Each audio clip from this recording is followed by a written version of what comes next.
بسم اللہ الرحمن الرحیم۔ السلام علیکم۔ بنی اسرائیل کس طرح سے مصر میں آباد ہوئے، وہ کہاں سے آئے تھے، بنی اسرائیل کی تاریخ کیا ہے، آج ہم اس پر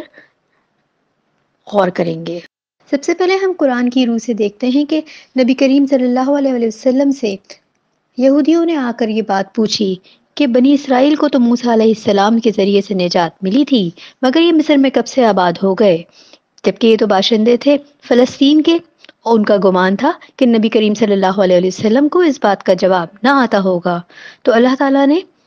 ان کے جواب کی صورت میں پوری کی پورے سورہ یوسف نازل فرما دی کہ کس طرح سے بنی اسرائیل کا جو کہ اصل مسکن فلسطین تھا، اور پھر انہوں نے وہاں سے ہجرت کی اور شام و مصر میں آ کر آباد ہو گئے، اور کس طرح سے وہاں مقیم رہے۔ حضرت یوسف علیہ السلام حضرت یعقوب علیہ السلام کے بیٹے، حضرت اسحاق علیہ السلام کے پوتے اور حضرت ابراہیم علیہ السلام کے پڑ پوتے ہیں۔ حضرت یعقوب علیہ السلام جو کہ حضرت یوسف کے والد تھے، انہوں نے 4 شادیاں کی تھی، ان کی 3 بیویوں سے ان کے 10 بیٹے اور ایک بیوی سے ان کے 2 بیٹے حضرت یوسف علیہ السلام اور ان کے چھوٹے بھائی بنیامین تھے، اور یوسف علیہ السلام حضرت یعقوب علیہ السلام کے زیر شفقت نہایت قربت میں رہا کرتے تھے، جس کی وجہ سے ان کے بقیہ 10 بھائیوں میں جو ان کے سوتیلے بھائی تھے، ایک حسد و جلن کی فضا قائم ہو گئی تھی۔ بائبل کی تحقیق کے مطابق یوسف علیہ السلام کی پیدائش 906 قبل مسیح کے زمانے میں ہوئی۔ قرآن میں جو سب سے پہلی بات یوسف علیہ السلام کے بارے میں ملتی ہے، وہ سورہ یوسف میں ان کے بچپن کا خواب ہے، جسے وہ اپنے والد محترم حضرت یعقوب علیہ السلام کو سنا رہے ہیں، کہ جس خواب میں انہوں نے چاند، سورج اور 11 ستاروں کو دیکھا جو ان کو سجدہ کر رہے تھے، اور جیسے ہی انہوں نے اپنا خواب اپنے والد محترم کو سنایا تو انہوں نے تنبیہ کی کہ اپنا خواب اپنے بھائیوں کو مت سنانا۔ سورہ یوسف میں دوسری بات جو حضرت یوسف علیہ السلام کے بارے میں بیان کی ہے کہ یوسف علیہ السلام کو ان کے سوتیلے بھائیوں نے منصوبہ سازی کے تحت کھلانے پلانے اور گھمانے کی غرض سے جنگل میں لے گئے اور وہاں ان کو ایک اندھے کنویں میں پھینک آئے، اور اپنے باپ حضرت یعقوب علیہ السلام کو جھوٹا واقعہ بیان کیا کہ ان کو بھیڑیا کھا گیا ہے، اور ایک کرتے پہ جھوٹا موٹا خون لگا کر لے آئے۔ حضرت یعقوب علیہ السلام کو اگرچہ ان کی باتوں پہ یقین نہ تھا، مگر انہوں نے کہا کہ اب میرے لیے صرف صبر کرنا ہے اور اللہ ہی میرا مددگار ہے۔ اس کنویں کے پاس سے ایک قافلہ گزرا، اور اس قافلے والوں نے کنویں سے پانی نکالنے کے لیے ڈول ڈالا تو اس میں سے یوسف علیہ السلام نکل آئے۔ اب قافلے والے خوشی سے چلا اٹھے کہ اس میں سے تو لڑکا نکلا ہے۔ وہ قافلہ ان کو لے کر مصر پہنچا اور محض چند درہم کے عوض ان کو بیچ ڈالا۔ مصر میں جس شخص نے ان کو خریدا وہ عزیز مصر تھا، یعنی مصر کی حکومت میں اہم عہدے پہ فائز تھا۔ وہ یوسف علیہ السلام کو لے کر اپنی بیوی کے پاس پہنچا اور کہا کہ اس کو سنبھالو اور اس سے اچھا برتاؤ کرو، ہم اس کو اپنا بیٹا بنا لیں گے۔ پھر یوں ہوا کہ جس عزیز مصر کے گھر میں وہ رہتے تھے، اس کی عورت نے ان کو ورغلانے کی کوشش کی۔ حضرت یوسف علیہ السلام نے کہا کہ میں اللہ کی پناہ طلب کرتا ہوں، اور یوسف علیہ السلام اللہ کے مخلص بندوں میں سے تھے۔ وہ خود بھی بچتے رہے اور اس عورت کو بھی سمجھاتے رہے، مگر اس عورت نے الٹا اپنے شوہر یعنی عزیز مصر کو شکایت کر کے حضرت یوسف علیہ السلام کو پھنسا دیا اور ان کو پابند سلاسل کر دیا۔ اور یوسف علیہ السلام حضرت یوسف علیہ السلام کو جب پابند زندان کیا گیا تو ان کے ساتھ 2 اور قیدی بھی قید کیے گئے تھے۔ اس وقت مصر کے لوگوں میں مذہب الہی سے بالکل واقفیت نہ تھی، بلکہ بھٹکے ہوئے تھے اور دیوی دیوتاؤں کو پوجا کرتے تھے۔ یوسف علیہ السلام نے اپنے جیل کے دونوں ساتھیوں کو بھی اللہ کے واحد ہونے اور اللہ کی عبادت کرنے کی طرف راغب کیا، دین کا سچا اور سیدھا راستہ دکھایا۔ دونوں کو ایک خواب کی تعبیر بتاتے ہوئے کہا کہ ان میں سے ایک رہا ہو جائے گا اور جبکہ دوسرا سولی چڑھا دیا جائے گا۔ یوسف علیہ السلام کی یہ رائے ان کے خواب کی تعبیر کے طور پہ تھی۔ رہا ہونے والے کو کہا کہ میرا ذکر کرنا اپنے بادشاہ سے۔ اس طرح یوسف علیہ السلام نے کئی سال زندان میں رہے۔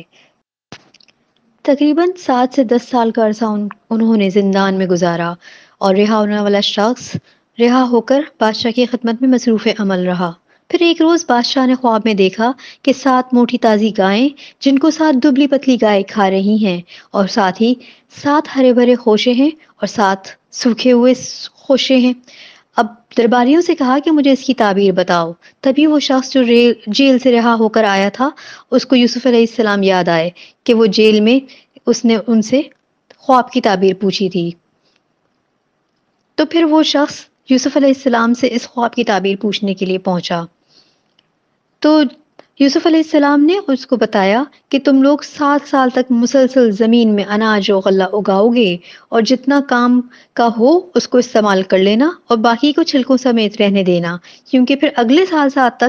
7 سال تک نہایت ہی شدید قحط آئے گا، اور وہ اناج جو تم نے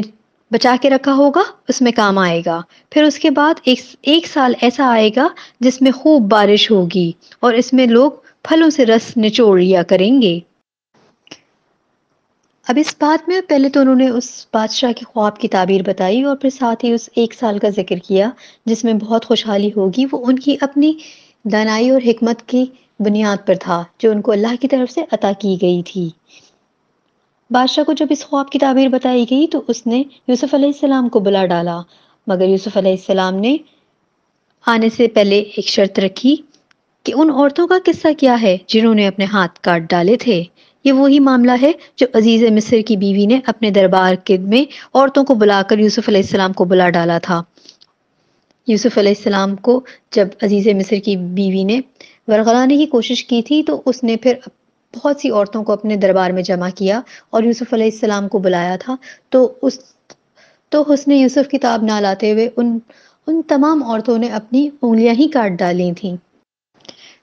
اور اس طرح سے پھر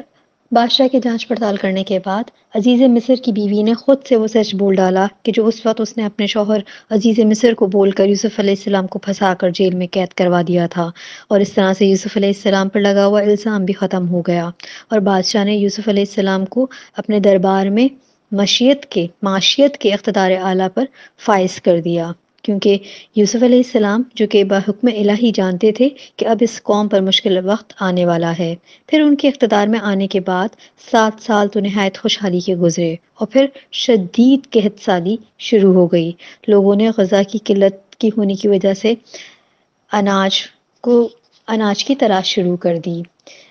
یہ غذائی قلت صرف مصر بھی نہیں بلکہ اس کے آس پاس کے تمام علاقوں میں بھی پھیلی ہوئی تھی، اور غذا کی تلاش میں مصر کا رخ کر رہے تھے ان کے آس پاس کے علاقے کے لوگ۔ چونکہ مصر میں دریائے نیل ہونے کی وجہ سے زرخیزی زیادہ تھی، دوسری طرف حضرت یعقوب علیہ السلام جو کہ حضرت یوسف علیہ السلام کے والد ہیں اپنے باقی بیٹوں کے ساتھ فلسطین میں مقیم تھے، اور وہاں بھی قحط سالی کے حالات شروع ہو گئے۔ تو انہوں نے اپنے بیٹوں کو مصر سے اناج لانے کے لیے کہا۔ مصر جو کہ اس وقت اناج کا گڑھ بنا ہوا تھا، اور مصر میں ایک خاندان کے لیے تقریباً 1 سال کے لیے 1 اونٹ پہ جتنا راشن آ سکتا ہے دیا جا رہا تھا۔ اب یوسف علیہ السلام کے بھائی اناج لینے کے لیے مصر پہنچے تو انہوں نے اپنے بھائی یوسف کو نہ پہچانا، مگر یوسف علیہ السلام اپنے بھائیوں کو پہچان لیا۔ یہ تقریباً 10 سال کی بات ہے جب یوسف علیہ السلام ان سے بچھڑے تھے، اور پھر وہ 10 سال کے بعد اپنے بھائیوں کو دیکھ رہے تھے۔ بھائیوں نے راشن لیتے وقت اپنے اس بھائی کے لیے جو کہ یوسف علیہ السلام کا اپنا سگا بھائی تھا راشن لینے کے لیے کہا، تو یوسف علیہ السلام نے ان کو اس وقت تو راشن دے دیا، مگر کہا کہ اگلی دفعہ اس کو بھی لے کر آنا ورنہ راشن نہیں دوں گا، اور ساتھ ہی اپنے